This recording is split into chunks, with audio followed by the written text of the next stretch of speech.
আসসালামু আলাইকুম। South Africa, Johannesburg. আজ আপনাদের দেখাবো এখানে রাস্তার মাঝে কিভাবে লেন টানা হয়।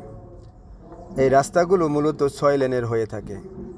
যাওয়ার জন্য 3 লেন, আসার জন্য 3 লেন। এখানকার রাস্তাগুলো খুবই সুন্দর ও পরিষ্কার। রাস্তার মাটিগুলো লাল মাটি, তার উপরে পিচ ঢালাই করা হয়ে থাকে। প্রথমত তারা বক্সগুলো বসিয়ে গাড়ির জন্য আলাদা একটি লেন করে দেয়, যেন ট্রাফিক সৃষ্টি না হয়।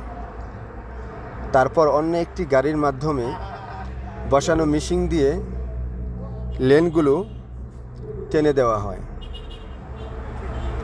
প্রতিটি রাস্তার মাঝে রয়েছে সারিবদ্ধ গাছ।